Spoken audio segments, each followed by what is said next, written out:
మీరు ఒకసారి phone line లోనే ఉండండి. మనతో పాటు బీజేపీ నుంచి ఎన్వీఎస్ఎస్ ప్రభాకర్ ప్రస్తుతం సిద్ధంగా ఉన్నారు. ప్రభాకర్ గారు నమస్తే అండి. ప్రభాకర్ గారు, ఎగ్జిట్ పోల్స్ ఫలితాలు చూస్తే అన్ని దాదాపు ఆల్మోస్ట్ అన్ని కూడా exit polls in favour of BJP. ఒకటి రెండు తప్ప పోలిస్తే కనుక అంటే బీజేపీ లాస్ట్ 2 సార్లు చూసుకుంటే ఒకసారి 3 అసెంబ్లీ సీట్స్ వచ్చాయి out of 70. Last time 8 assembly seats వచ్చాయి. ఈసారి కొన్ని ల్యాండ్ స్లైడ్ విక్టరీ చూపిస్తున్నాయి, కొన్ని ఏమో మార్జిన్ 35 to 40 మధ్య రావచ్చని చూపిస్తున్నాయి. సో ఏం తేడా ఈసారి చేశారు ఎలక్షన్ స్ట్రాటజీ? ఒకటి, ఇప్పుడు తప్పకుండా అక్కడ మార్పు వస్తుందని భావించారు అందరూ. దాని కొరకే ఒక ఓర్పుతో తీర్పు ఇచ్చినట్టుగా కనబడుతోంది. First point. సెకండ్ పాయింట్, ఇది ఎగ్జిట్ పోల్స్ ఇంకా భారీ స్థాయిలో ఇంకా కూడా సీట్ల సంఖ్య పెరిగే అవకాశం ఉందని మాకు ఇంటర్నల్ గా ఉన్నటువంటి ఒక అభిప్రాయం. రెండో అంశం. ఇక మూడో విషయానికి వస్తే, మరి ఆప్ అనేటువంటి పార్టీ, కేజ్రీవాల్ అనేటువంటి ఒక నాయకుడు యొక్క ట్రూ ఫేస్ ని బీజేపీ బయట పెట్టగలిగింది. ప్రజలకి అన్ని రకాల విషయాల్ని చూపించగలిగింది, అద్దంలో చూపించినట్టుగా చూపించగలిగింది.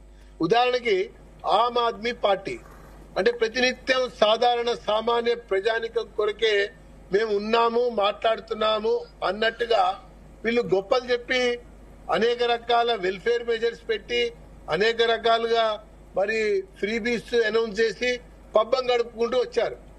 కానీ దాని వెనకాల వీళ్ళు చేస్తున్నటువంటి నిర్వాహకం, వీళ్ళు మన చేస్తున్నటువంటి కుంభకోణాలు చాలా స్పష్టంగా ఒక్కొక్కటిగా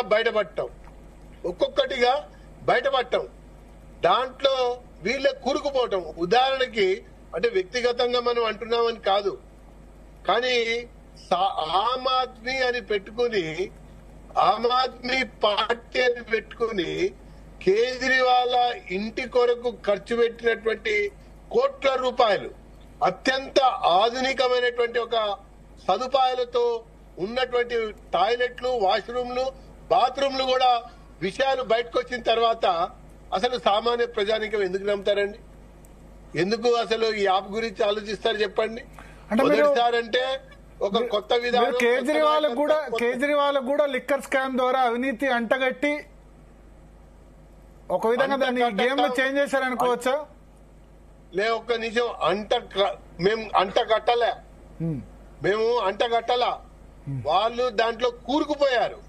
ఆ యొక్క లిక్కర్ స్కామ్ సంబంధించినటువంటి విషయంలో ఒక్కొక్క ఆధారం, ఒక్కొక్క వివరం, ఒక్కొక్క సందర్భంలో వెలుగులోకి వచ్చినటువంటి విషయాలు చూస్తే ఈ దేశంలో ఆపు ఎక్కడ పోటీ చేసినా ఆ ఆపుకి ఆదాయం, ఆపుకి నిధులు ఈ లిక్కరు సమకూర్చింది అన్నటువంటి ఒక బలమైనటువంటి ఒక విషయాల్ని బయటపడ్డాయి. కానీ అంటే మీరు లాస్ట్ 10 సంవత్సరాలుగా కేజ్రీవాల్ చాలా సార్లు ఇబ్బంది పెట్టి వస్తున్నారు. నాట్ ఓన్లీ లిక్కర్ స్కామ్, కేంద్ర ప్రభుత్వంలో ఒక ఢిల్లీ పోలీస్ మీ చేతిలో, కేంద్ర హోంశాఖ చేతిలో నిధులు, అధికారాలు అన్ని. లెఫ్టినెంట్ గవర్నర్ ఎప్పుడు కూడా కేజ్రీవాల్ సతాయిస్తూ ఉంటారు. చిన్నగా చీఫ్ సెక్రటరీ, ఐఏఎస్ ఆఫీసర్ కూడా వాళ్ళు మార్చుకోలేని పరిస్థితి. ఎంసీడీ మీ చేతిలోనే మెజారిటీ టైంలో ఉంది. సో అట్లా ప్రజలు విసుగు చెంది ఇంకా ఇద్దరు కేంద్రంలో, రాష్ట్రంలో ఒకటే గవర్నమెంట్ ఉంటే బాగుంటుందని ఓటేసే పరిస్థితి వచ్చిందంటారా?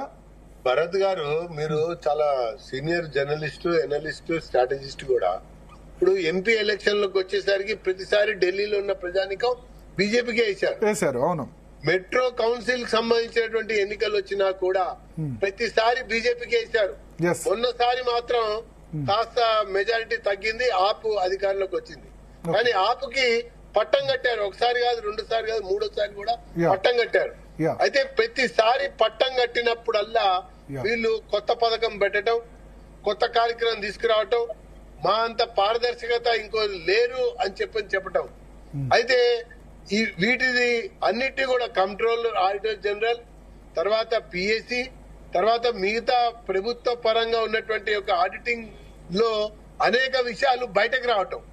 బయటకు వచ్చినటువంటి తర్వాత ఎక్కడైనా సరే ఒక ప్రభుత్వంలో ఉన్నటువంటి ఒక మంత్రిని గాని, ఒక విధానాన్ని గాని ఒక ఆధారంగా ప్రశ్నించాలంటే గవర్నర్ రోల్ చాలా కీలకంగా ఉంటుంది. ప్రాసిక్యూట్ చేయాలన్నా లేకపోతే అక్కడ లెఫ్టినెంట్ గవర్నర్ ఉండటం వల్ల కొంత విశేష అధికారాలు కూడా కొన్ని ఉన్నాయి. ఈ యొక్క ఉన్న నేపథ్యం సందర్భంలో రెండు మూడు కుంభకోణాలు రావటం జరగటం, దాని వెనకాల ఏమేమైనాయి అనేటువంటి కనబడ్డ తర్వాత వీళ్ళ పైన విచారణలు ప్రారంభమైనాయి. పైగా ప్రతి విచారణ కూడా ఇక్కడ గమనించాలి భరత్ గారు, నేనేదో బీజేపీ కాబట్టి ఆపుని నిందిస్తున్నాను కాదు. ప్రతి విచారణ కూడా మొదటి నుంచి కూడా సిబిఐ అయినా ఈడీ అయినా ఇంకొక ఎన్ఐఏ అయినా కూడా ఇవన్నీ సుప్రీం కోర్టు మానిటర్డ్ ఇన్వెస్టిగేషన్స్. ముందుగానే ప్రతిపక్ష నాయకులు, విపక్షాలకు సంబంధించినటువంటి అధినేతలు ఈ కూరుకు పోగానే కుంభకోణం బయటికి రాగానే మమ్మల్ని ఇరికిస్తున్నారు, మమ్మల్ని మేము ప్రశ్నిస్తున్నామని మా మీద రైడ్ చేస్తున్నారు అని ఒక బలంగా మాట్లాడటం మొదలుపెట్టారు. అట్లా దేశవ్యాప్తంగా కూరుకుపోయిన వాళ్ళందరూ మాట్లాడుతూ అంటే లిక్కర్ స్కామ్ యూజ్ చేసుకుని ఇక్కడ టీఆర్ఎస్ ను అక్కడ ఆమ్ ఆద్మీ పార్టీని ఇబ్బంది పెట్టారు కదా. మేము ఇబ్బంది ఎక్కడ పెట్టాలి? పొలిటికల్ ప్రయోజనం ఇక్కడ పార్లమెంట్ ఎలక్షన్స్ లో కవితను అరెస్ట్ చేసిన తర్వాత పొలిటికల్ ప్రయోజనం వచ్చింది, అసెంబ్లీ ఎన్నికల్లో రాలేదు. ఇప్పుడు ఢిల్లీ అసెంబ్లీ ఎన్నికలు కూడా ప్రయోజనం మీ స్కెచ్ సక్సెస్ అయినట్టు కనిపిస్తుంది. ఇప్పుడు భరత్ గారు, ఇప్పుడు ప్రచార సాధనాలు, పత్రికలు ఇవన్నీ కూడా బ్యాలెన్స్డ్ గా ఉండేవి. తర్వాత ఫోర్త్ ఎస్టేట్ గా రాజ్యాంగం వాటిని గుర్తించింది. అయితే వీళ్ళకి మనం పక్షపాతాన్ని అంటగట్టకూడదు, వీళ్ళకి బయాసిడ్ అని చెప్పని అనకూడదు. ఇప్పుడు సిబిఐ, ఈడీ, ఎన్ఐఏ రాజ్యాంగబద్ధ సంస్థలు సుప్రీంకోర్టు మానిటరింగ్ లో జరుగుతున్నటువంటి విచారణలకి మరి అవకాశం లభించింది. వీళ్ళు కూరుకుపోవటం, వీళ్ళు ఇరుక్కోవటం, వీళ్ళు దాంట్లో పాలు పంచుకున్నారు అనేటువంటిది రావటం వల్లనే అరెస్టులు జరిగినాయి. చట్టం తన పని తను చేసుకుంటూ పోయింది. అన్నిటికంటే ఎక్కువ కూడా నేను ఈ మధ్య ఢిల్లీలో 2-3 సందర్భాలు ఉన్నాను. ఎన్నికల కంటే ముందున్నా, ఎన్నికల సమయంలో ఉన్నా కూడా. ఆ సమయంలో సాధారణ సామాన్య పౌరుడు మాట్లాడేవాడు, ఒక పోర్టరు అంటే ఒక హమాలి కూడా అనుకూలంగా మాట్లాడేవాడు. అంతకుముందు ఒక ఫ్రూట్ వెండర్ కూడా, వెజిటబుల్ వెండర్ కూడా అనుకూలంగా మాట్లాడేవారు. కానీ ఈ మధ్య కాలంలో మొన్న పరిస్థితులు చూస్తే అరే ఈ క్యా గొట్టాలా అని వీళ్ళంట మొదలు పెట్టారు.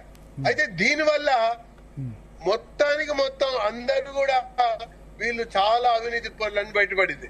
తర్వాత ఆపు కూడా మొదట్లో ఒక మంచి ప్రభుత్వాన్ని ఇస్తామని చెప్పారు, మంచి నాయకత్వం చాలా హోప్ ఇచ్చున్నారు. కానీ Arvind Kejriwal education, health sectors మొదలు బాగానే పనిచేశారు ఆ రేట్ తర్వాత. బట్ నేషనల్ అంబిషన్ ఆయనకు ఉండడం వల్ల, పంజాబ్ ఇతర రాష్ట్రాలు ఉండడం వల్ల, అది గోవా ఎన్నికలు కూడా గెలవాలి ఈ డబ్బులతో అని చెప్పి చేయడం వల్ల ఇది జరిగిందంటారా? ఢిల్లీలోనే ఉంటే బాగుండేది, వేరే రాష్ట్రాల్లో వెళ్ళడం వల్ల ప్రాబ్లం అయిందంటారా? ఒక మనిషి ట్రూ ఫేస్ బయటపడ్డాక ఆయన ఢిల్లీలోనా, గల్లీలోనా, లేకపోతే దేశవ్యాప్తంగా అనేది ఉండదండి.